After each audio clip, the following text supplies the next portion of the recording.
한 주간도 잘 지내셨나요? 이민호 목사입니다. 우리는 계속되는 코로나로 인해 참 많은 것을 잃었다라고 생각을 하는 요즘입니다. 하지만 그로 인해서 또 얻게 된 것도 많다는 것을 한번 생각해 보게 되었습니다. 지난 몇 년 동안 보기 힘들었었던 푸른 하늘을 우리는 다시 찾게 되었고요.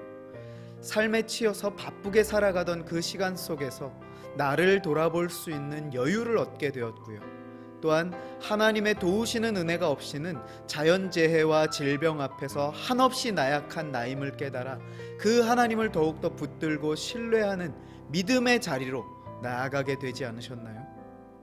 계속되는 코로나로 인해서 지친 우리의 마음을 이제 다시 추스르고 이 안에서 오늘도 우리와 함께 하시는 하나님을 발견하시는 은혜의 시간 보내시는 우리 모든 하나님의 자녀들 되시길 소원합니다. 오늘 7번째 시간입니다. 마치 오늘의 내용을 우리의 지금의 상황에 연관해서 보신다면 이해하시는 데 조금 더 도움이 되시고 폭넓게 또 이해하실 수가 있을 거라고 생각을 하게 되었습니다.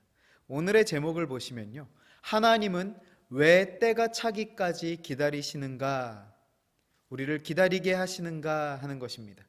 아담의 범죄로 타락한 이후 그리스도를 보내주시기까지 대략 4,000년 정도의 시간이 걸렸습니다. 그동안 택하신 백성인 이 이스라엘은 세월의 흐름 속에서 참 많은 일들을 겪었죠. 하나님의 인도하심의 순간들도 분명히 있었지만 고달프고 힘든 고통의 시간들을 오랜 세월 보내야 했습니다. 무엇보다 율법의 저주 아래에서 이들은 어리석게도 자신의 힘과 의지와 노력으로 구원을 얻고자 무던히도 애쓰고 노력했지만 그렇게 해서는 애초에 구원에 이르를 수가 없었기에 그러한 시도를 하면 할수록 그들은 더욱 피곤하고 힘든 인생을 살 수밖에 없었던 것입니다. 그런데 여기서 조금 의아한 것이 생겼습니다.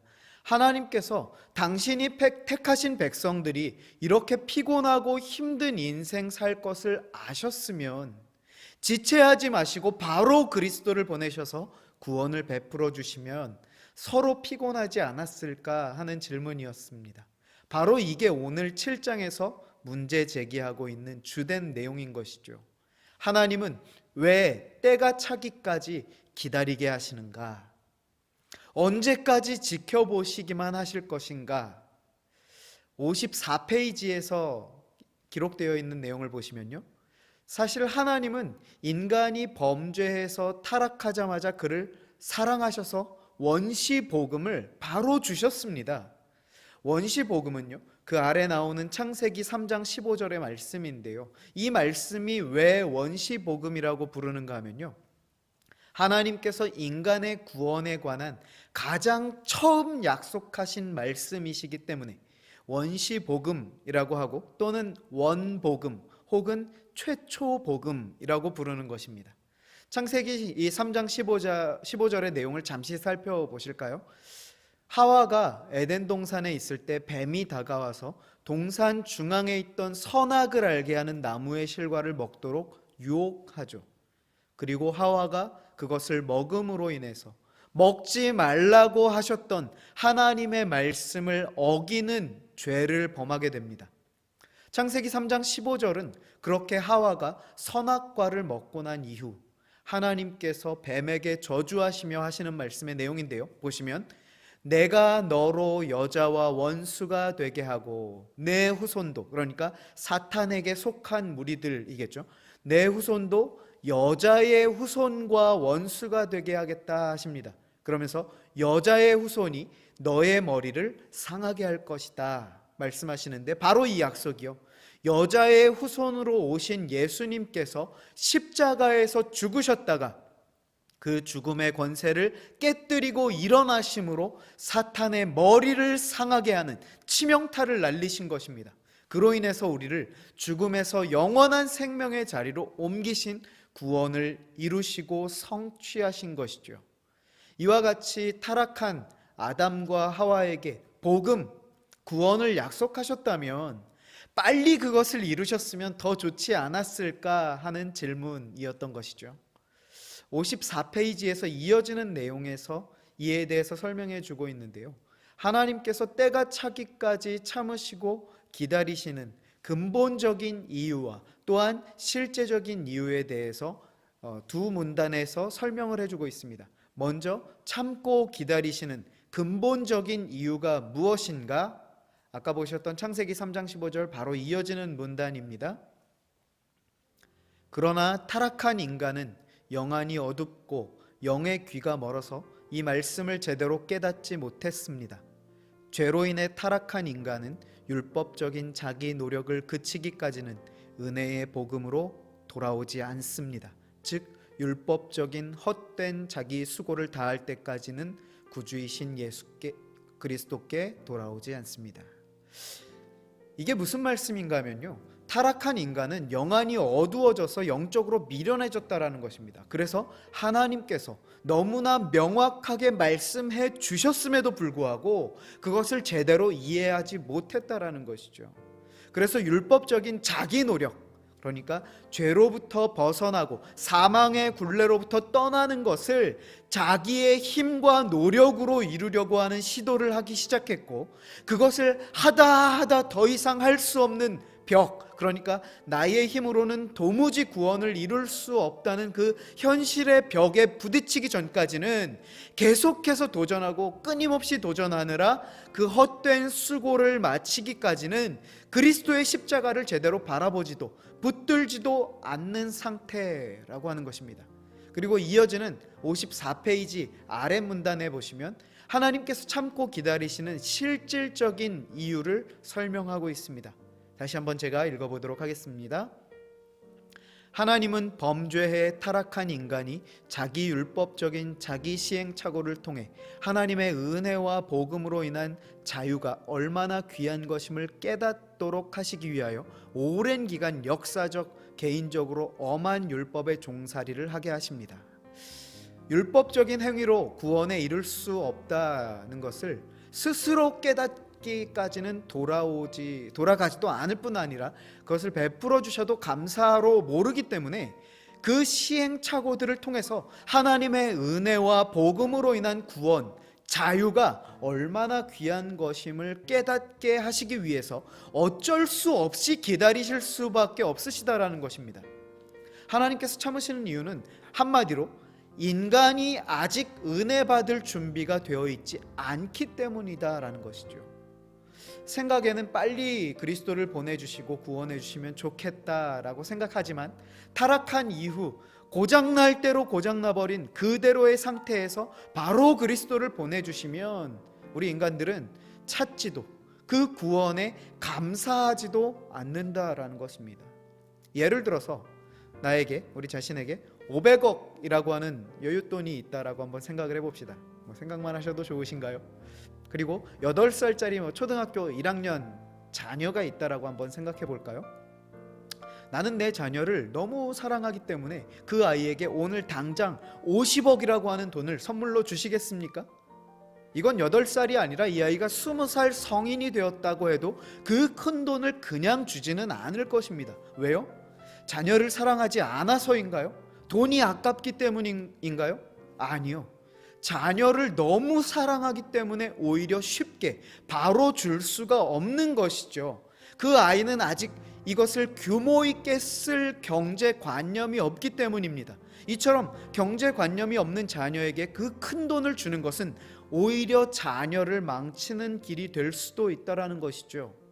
그래서 하나님은 때로는 인색하신 분처럼 느껴질 정도로 참으시고 인내하십니다. 그런데 잘 생각해 보시면요, 그렇게 하나님을 인색하신 분으로 만든 것은 결국 준비되지 못한 나 자신이라는 사실입니다. 하나님은 언제든 부어주시고 베풀어 주시기를 기뻐하셔서 눈이 빠져라 쌓아놓고 기다리고 계십니다. 하지만 정작 받아야 하는 나의 상태가 그것을 제대로 쓸 수도 없고 받아도 감사로 여기지도 못하고 있는 상태이기에 도무지 주실 길이 없으신 우리 하나님 아버지의 마음을 오히려 우리는 헤아려야 한다라는 사실입니다. 이것을 55페이지에서 이렇게 기록하고 있는 것입니다. 다시 한번 읽어보겠습니다. 영적인 무지로 인한 미신으로 말미암아 인간에게는 율법에 의한 자기 노력을 다 마치기까지 충분한 깨달음의 기간, 즉 하나님의 기간이 필요합니다. 이것이 바로 하나님 없는 이방 나라의 영적인 암흑 시기요, 개개인의 영적인 갈등과 방황의 시기입니다.